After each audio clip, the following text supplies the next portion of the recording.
Once again, I welcome to all my dear students and friend in your YouTube channel Daksh English classes.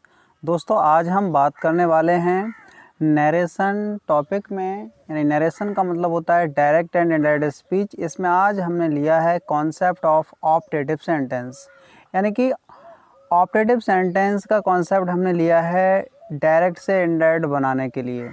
तो हमने आपको पहले बता दिया था कि डायरेक्ट से इनडायरेक्ट बनाने के लिए जब हम डायरेक्ट से इनडायरेक्ट बनाते हैं तो क्या होता है, उसमें एक होता है रिपोर्टिंग वर्ब। यानी कि जो इन्वर्टेड कॉमा के बाहर जो सेंटेंस होता है उसे हम कहते हैं रिपोर्टिंग वर्ब, और जो इन्वर्टेड कॉमा के अंदर जो सेंटेंस होता है डियर फ्रेंड्स उसे कहते हैं रिपोर्टेड स्पीच। तो आज जो हमने सेंटेंस लिया है, जो टॉपिक आज हमने लिया है वो लिया है रिपोर्टेड स्पीच के अंदर ऑप्टेटिव सेंटेंस आया हो तो डायरेक्ट से इनडायरेक्ट कैसे बनेगा। तो इसी में हम बात करेंगे। यानी कि रिपोर्टेड स्पीच को शॉर्ट में हम RS कहते हैं और रिपोर्टिंग वर्ब को हम शॉर्ट में RV कहते हैं। जो आपको इन्वर्टेड कॉमा के बाहर सेंटेंस सब्जेक्ट वर्ब और ऑब्जेक्ट दिखाई दे रहा है, ये रिपोर्टिंग वर्ब है। और जो इन्वर्टेड कॉमा के अंदर जो सेंटेंस होता है वो रिपोर्टेड स्पीच का सेंटेंस होता है। तो रिपोर्टेड स्पीच के अंदर ऑप्टेटिव सेंटेंस आया हो तो डायरेक्ट से इनडायरेक्ट कैसे बनेगा। देखो, हमने आपको यहाँ पे बताना चाहते हैं कि रिपोर्टेड स्पीच के अंदर ऑप्टेटिव सेंटेंस आया हो तो ऑप्टेटिव सेंटेंस कैसे कहते हैं। तो the sentence that has the sense of bless wish curse और pray, that is called optative sentence. जो ऑप्टेटिव सेंटेंस होते हैं फ्रेंड्स वो मे से स्टार्ट होते हैं। किससे स्टार्ट होते हैं? मे से स्टार्ट होते हैं। और मे के बाद क्या आता है? सब्जेक्ट आता है। और सब्जेक्ट के बाद वर्ब की फर्स्ट फॉर्म लगाते हैं, फिर ऑब्जेक्ट या अदर वर्ड लगा सकते हैं। और ऑप्टेटिव सेंटेंस के लास्ट में भी साइन ऑफ एक्सक्लेमेशन आता है। और जो मे दिया होता है उसकी हिंदी निकलती है भगवान करे। क्या हिंदी निकलती है उसकी? भगवान करे। अब जो ऑप्टेटिव सेंटेंस जो सेंस एक्सप्रेस करता है वो किसका बताता है? ब्लेस। ब्लेस मीन्स आशीर्वाद, विश मीन्स इच्छा, और कर्स मानी अभिशाप। यानी कि ब्लेस, विश और कर्स का सेंस इस सेंटेंस में पाया जाता है। और कैसे पहचानेंगे? तो अलग अलग सेंटेंस की अलग अलग आइडेंटिफिकेशन होती हैं, अलग अलग पहचान होती हैं। तो जो ऑप्टेटिव सेंटेंस होता है वो मे से स्टार्ट होता है और सेंस ब्लेस और विश और कर्स का निकलेगा। जैसे कि कोई बड़ा व्यक्ति कह रहा है तो वो आशीर्वाद देगा, कोई हमारे बराबर का है, हमारा फ्रेंड है, कोई साथी है तो वो विश करता है, या कोई प्रे करेगा। और कर्स में तो आप जानते हैं कि अभिशाप यानी किसी के बारे में गलत सोचना। जैसे यहाँ पे हमने दे दिए, यहाँ पे हमने एक सेंटेंस लिया है भगवान करे वह सफल हो जाए, भगवान करे वह सफल हो जाए।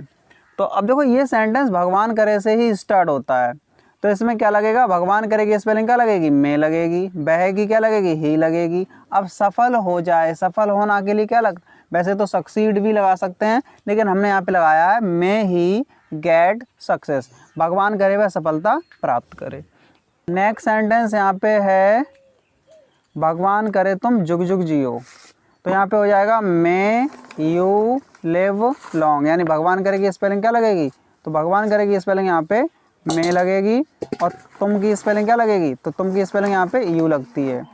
और लिव लॉन्ग, जुग जुग के लिए क्या लगाते हैं? लिव लगाते हैं, और जुग जुग की यहाँ पे लॉन्ग लगेगी। तो इसी तरह से बहुत सारे सेंटेंस होते हैं। भगवान करे तुम अध्यापक बनो तो may you become a teacher. भगवान करे तुम प्रथम श्रेणी पास हो जाओ तो मे यू स्टैंड फर्स्ट। इस तरह से may you get first division in this class. भगवान करे तुम IAS ऑफिसर बनो तो may you become IAS officer. तो इस तरह से हम बहुत सारे सेंटेंस बना सकते हैं।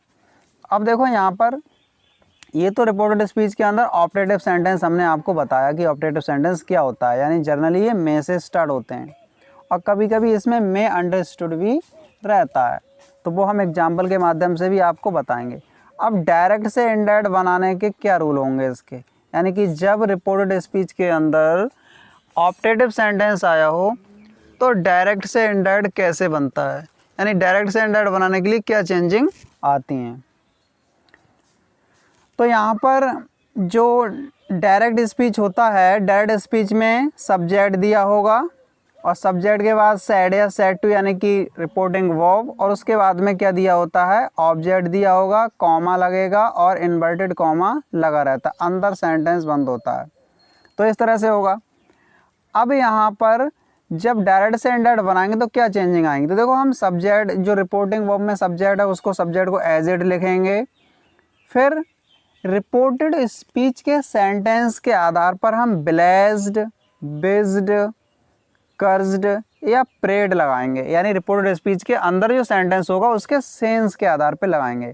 और यदि ऑब्जेक्ट दिया है तो हम ऑब्जेक्ट यहाँ पे लगा सकते हैं, और ऑब्जेक्ट नहीं है तो हम ब्लेस्ड, बिज्ड, कर्ज्ड और प्रेड लगा सकते हैं।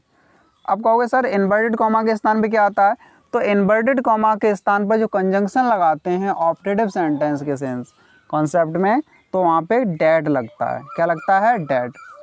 अब जो रिपोर्टेड स्पीच के अंदर में दिया है, में के बाद सब्जेक्ट दिया है, तो हम पहले यानी कि जब डायरेक्ट स्पीच बनाते हैं इनडायरेक्ट स्पीच, तो हम सब्जेक्ट लेंगे और मे का माइट हो जाएगा, B1 रहेगा और अदर वर्ड रहेगा, फिर लास्ट में फुल स्टॉप लगाना है। यानी आपको सेंटेंस बनाना subject plus might plus verb की फर्स्ट फॉर्म लेनी है, प्लस आपको अदर वर्ड लगाना है, फिर आपको फुल स्टॉप लगा देना है।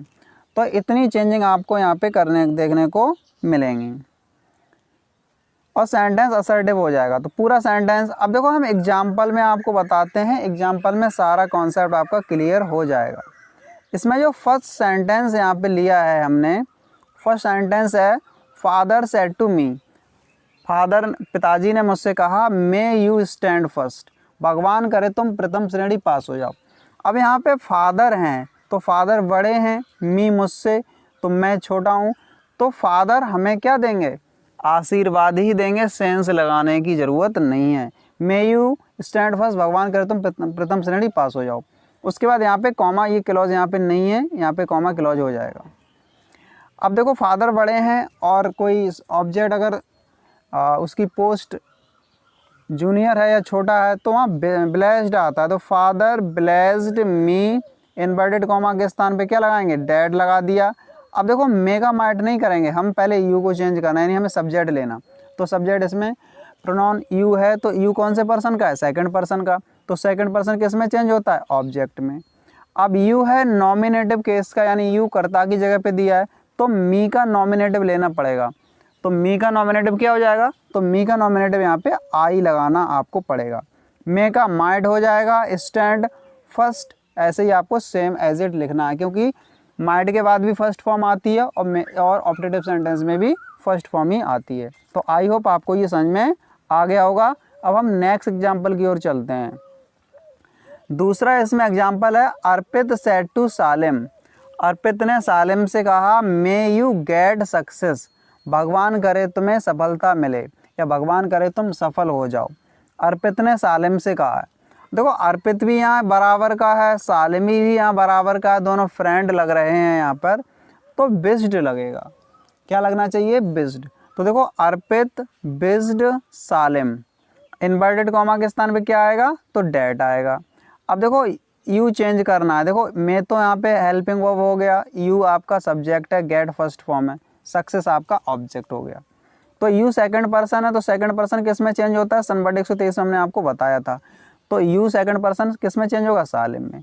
अब यू है नॉमिनेटिव केस का, तो सालिम का नॉमिनेटिव, तो सालिम का नॉमिनेटिव क्या होता है, तो सालिम का नॉमिनेटिव बनेगा यहाँ पे ही। कहोगे सर आप सालिम यहाँ रख दें, तो यहाँ सालिम नहीं रखते, हम यहाँ पर प्रोनाउन का यूज करते हैं, नाउन का यूज डायरेक्ट नहीं करते हैं। तो ही आ गया, मैं का क्या हो गया, माइड हो गया, गेट सक्सेस आपका एज इट ऐसे ही आ जाएगा, और लास्ट में आपको फुल स्टॉप लगाना पड़ेगा, ये इन्वर्टेड कॉमा नहीं लगाना पड़ेगा, क्या लगाना पड़ेगा, फुल स्टॉप।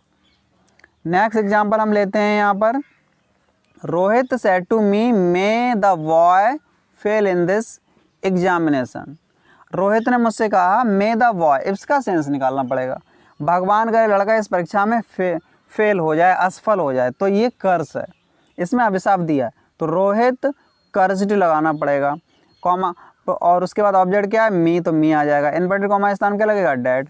अब इसमें जो सब्जेक्ट है द बॉय है, तो द बॉय तो एक नाम है, नेम है, तो वो चेंज नहीं होगा, तो उसको हमें एज इट द बॉय लिखना पड़ेगा। मे का माइट हो गया। Fail, fail first form might के साथ भी लगेगी। इन का इन रहेगा। दिस एक नियरनेस वर्ड है तो दिस का दैट हो जाता है इन डैट में, और एग्जामिनेशन आपका एज इट ऐसे ही आ जाएगा। आई होप आपको ये समझ में आ गया होगा। नेक्स्ट एग्जाम्पल हम लेते हैं the saint said. Saint said may God help you. Saint मानी क्या होता है? साधु या महात्मा। महात्मा ने कहा मे गॉड हेल्प यू, भगवान आपका भला करे, भगवान आपकी मदद करे। इस तरह के जो सेंटेंस होते हैं वो प्रेड लगता है, और सेंटेंस में जनरली गॉड आया है तो वहाँ पे प्रेड ही लगेगा, क्योंकि एक संत है तो वो आपको आशीर्वाद नहीं दे रहा, वो ईश्वर से प्रार्थना कर रहा है आपके बारे में। तो यहाँ हो जाएगा द सेंट प्रेड, और ऑब्जेक्ट नहीं है तो इन्वर्टेड कॉमा के स्थान पे डैड। अब इसमें जो सब्जेक्ट है वो गॉड ही है, तो गॉड आपको लिखना पड़ेगा गॉड, और मे का क्या हो गया? Might help. अब जो यू है प्रोनाउन, तो प्रोनाउन तो चेंज होते हैं, तो यू कौन से पर्सन का है? यू है सेकंड पर्सन। किस में चेंज होगा? ऑब्जेक्ट में। अब ऑब्जेक्ट है नहीं, जब ऑब्जेक्ट सेंटेंस के रिपोर्टिंग वर्ब के अंदर ऑब्जेक्ट नहीं होता है तो हमें उसे अंडरस्टूड कर लेते हैं, तो हम थर्ड पर्सन का ऑब्जेक्ट ले लेंगे। तो ही का हिम ले सकते हैं, दे का दैम ले सकते हैं। तो हमने यानी कि थर्ड पर्सन का ऑब्जेक्ट मान लिया, हिम मान लिया। हर भी मान सकते हैं, ठीक है, भगवान तुम्हारी मदद करे, तो हर लड़की भी मान सकते हैं फीमेल, तो हर भी कर सकते हैं, हिम भी कर सकते हैं। हमने हिम ले लिया यहाँ पे। नेक्स्ट एग्जाम्पल है यहाँ पर द ऑडियंस सैड। श्रोताओं ने कहा, ऑडियंस पब्लिक होती है, जो सुनने वाले ऑडियंस होते हैं। Live long, long live the prime minister, यानी कि long live the prime minister, यानी प्रधानमंत्री जुग जुग जिए। अब इसमें जो मे वर्ड नहीं दिया है, लेकिन ऑप्टेटिव सेंटेंस है, इसमें मे अंडरस्टूड है, यानी कि इसमें मे को दिखाया नहीं गया, बट मे इसमें यूज, ऐसे मान सकते हैं कि मे का यूज किया गया है। अब ये कैसे बनेगा? तो ये सेंटेंस प्रेड से बनेगा। The audience prayed, inverted comma की जगह पे क्या लगेगा? डेड, क्योंकि ऑब्जेक्ट नहीं है। अब जो सब्जेक्ट इसमें है वो है the prime minister. Prime minister आ गया। अब हम मे को मानते हैं कि मे दिया है सेंटेंस के अंदर, क्योंकि ऑपरेटिव सेंटेंस के अंदर मे आता है, तो मे का हमने क्या लिख दिया? माइट, और यहाँ लिख देंगे लिव लॉन्ग। पूरा सेंस ले लिया। The audience prayed that the prime minister might live long. और आपको ये बता दूं कि सेंटेंस के अंदर long live the prime minister, last में साइन ऑफ एक्सक्लेमेशन दिया होगा, इससे पहचान सकते हो कि ऑप्टेटिव सेंटेंस है। और जनरली तो मे ही आता है, मे के बाद सब्जेक्ट आता है, सब्जेक्ट के बाद B1 प्लस अदर वर्ड और साइन ऑफ एक्सक्लेमेशन लगता है। तो आई होप आपको ये समझ में आया होगा। 6 एग्जाम्पल हमने आपको अच्छी तरह से समझाने के लिए लिया है, अंडरस्टूड वाला। बी सैड, हमने कहा God save the president, God save the president, यानी भगवान राष्ट्रपति को बचाए या उनकी सुरक्षा करे, ठीक है। तो यहाँ पे हो जाएगा बी प्रेड डैट। अब यहाँ पे क्या है? मे नहीं दिया है, तो हम गॉड यहाँ पे लिख देंगे, मे को अंडरस्टूड मानकर मे का माइट कर देंगे। सेव द प्रेसिडेंट, यहाँ पे एज इट आ जाएगा, लास्ट में फुल स्टॉप आप लगा देंगे।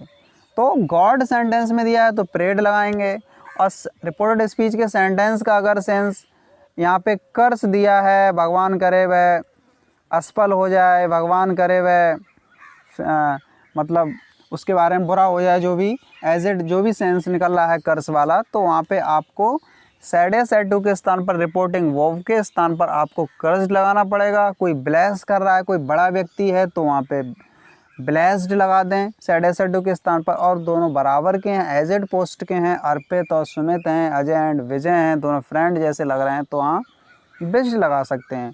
तो आई होप आपको ये वीडियो लेक्चर आपको समझ में आया होगा। इस क्लास को पूरा देखने के लिए आप सभी के लिए बहुत बहुत धन्यवाद। और यदि आप चैनल को सब्सक्राइब नहीं कर पाएँ तो चैनल को सब्सक्राइब करें, लाइक करें, अपने फ्रेंड्स के साथ शेयर करें। Now again thanks for watching this video. Thank you so much my dear friends and students.